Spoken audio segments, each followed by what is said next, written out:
thing I want to talk today about is a new moon. Well, there's no new moon, it's the same moon. But what they call the new moon, is it dark or is it a crescent? And how did that get started? I want to introduce you to an article you can download for free at tourazone.net. And it's called Sighted Moon. Here's a picture of the article. Egyptian origins, Hindu and Islamic origins, and it's how division started over the crescent moon. And it was a carrate connection. And I'll read you a little bit about it. I want to show you the inside of the tract. This is printable. It's formatted to, there's some Islamic stuff. And Hindu, actually, originally. And there's some activities that they like. They really like this crescent, though. And it's pictured on this thing. See that big crescent thing hanging on that fellow? Yeah. Well, it came from the Silk Road from India into the Middle East around 200 BCE. And I've mentioned this in several videos, but this is about a rebel who, in Babel, there was a caliph. There was an Islamic caliph in charge. And this was in the 8th century. So everybody was pretty much on board with the same thing until the Carates came along. Now, the Carates had some things that were correct. For example, in the mid-8th century CE, under Islamic rule, this fellow named Anan started a movement which broke away from rabbinical Yehudaism. It was Anan's hope to become the head rabbi, but he was passed over by his younger brother, who held more closely to the Torah and the oral law. And that's not the same thing. The oral law is handed down orally, and it's made up stuff. Not all bad, but it's not to be adhered to. But anyway, he was a rebel against this. And these are the oral laws, the traditions of the fathers. Now, Anan's followers still installed him in the position of exilarch, which was the chief rabbi. Now, the caliph, al-Mansur, viewed this argument as rebellion, and he arrested Anan in the year 767 CE. And he set his execution date. While in prison, Anan met an Islamic teacher, an imam, who was also sentenced to death. They didn't just imprison people to punish them, they were awaiting their execution. And this Islamic imam gave him advice that saved his life. Anan was to establish a new religion. And that was his doctrinal argument. Rabbinical Judaism is not perfect by a long shot, but Anan did not agree with the oral law, and that's good. But he held only to Torah. This was a great foundation. But getting one or two things right doesn't mean he was infallible.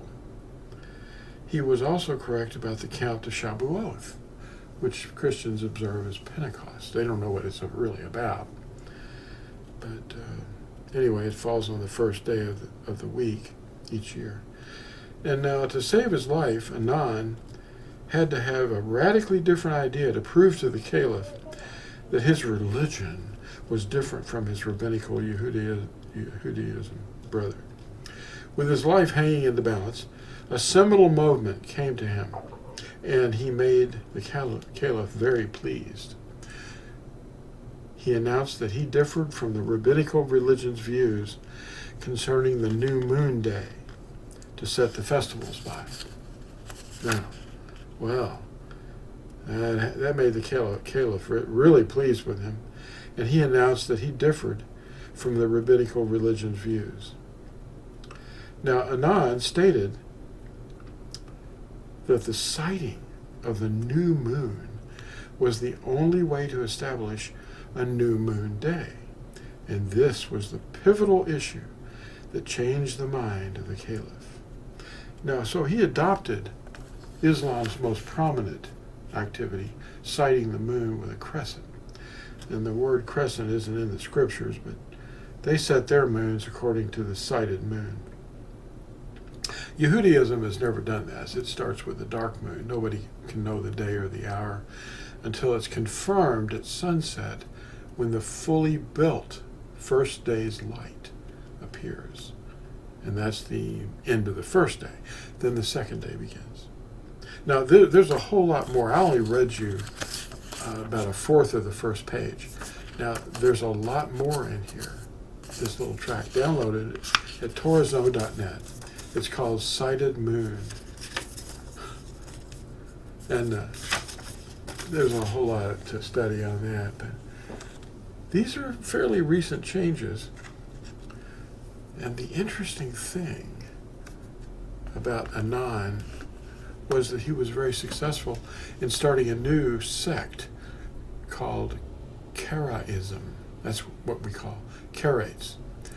Karaism is a Hebrew word that means reader, or readers, actually, it's plural, Karaim, the readers. For a little over 20 years now, teachings have propagated around the world concerning the days, weeks, months, years, and when the 6th millennium will end. That would start the 7th millennium, which is the Sabbath rest for 1,000 years, under the reign of Yahusha. Now, the model for the appointed times, that's given at Leviticus 23 and Deuteronomy 16.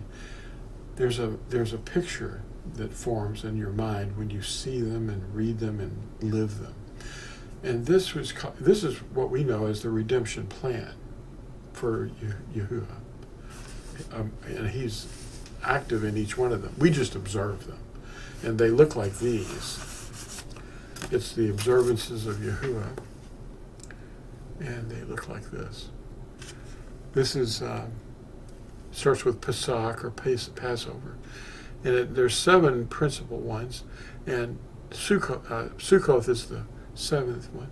And we have a menorah formed in our mind there. That Shavuot is in the middle.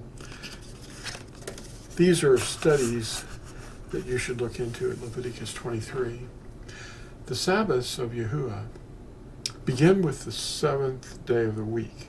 And then he starts over a few verses later and says, and these are my Sabbaths. So they start out with the observances that are annual. And they are still in force because they're not all fulfilled yet, see? Yahusha fulfilled Pesach and unleavened bread, matzah, and Bikurim, his resurrection, and Shavuot when he poured out his Ruach, his spirit, into the 120 Natsarim.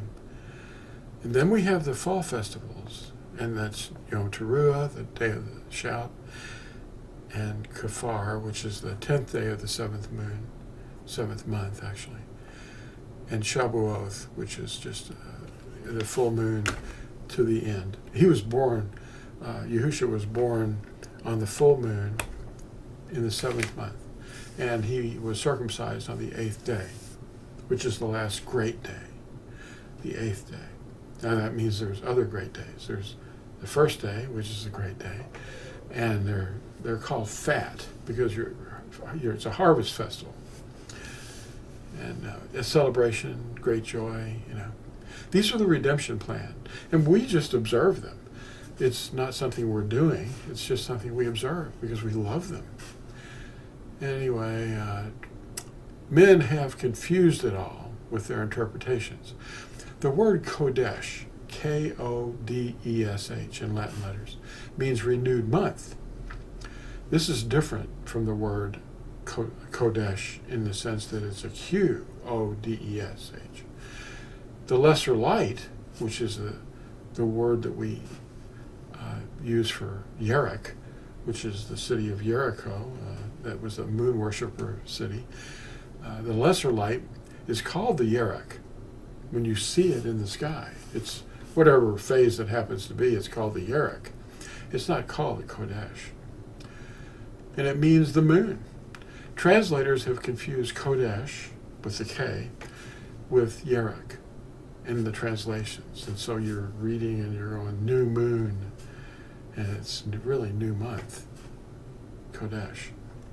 Even though highly popular, the word crescent is not even in the writings of truth as a reference to the light of the moon.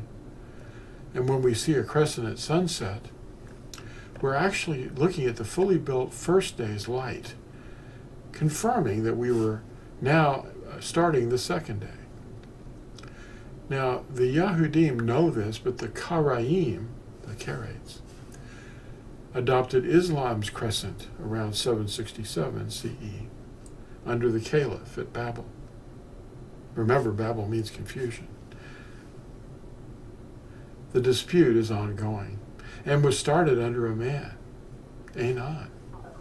His followers became the sect, the Karaim, a word meaning readers. When we see the full moon from anywhere on the earth, whatever time of day it is, we're beginning the 15th day of that month at sunset, which confirms the conjunction was the dark, unseen object, not the crescent. When I played that little song at the beginning of this video, it was called The Light of the Moon. In French, it's known as Clair de Lune. It is my favorite song. If you ever listen to that done orchestrally, maybe with a harp and a cello or a full orchestra, it'll blow your mind. His name was Claude Debussy. He was born around, 1862, and he died after 52 years of life from colorectal cancer. And it was a sad thing to only live 52 years with so much talent. Claude Debussy, Clair de Lune, The Light of the Moon. I thought that would have been appropriate for this video. Thanks for watching, and we'll see you in the next exciting video. Bye.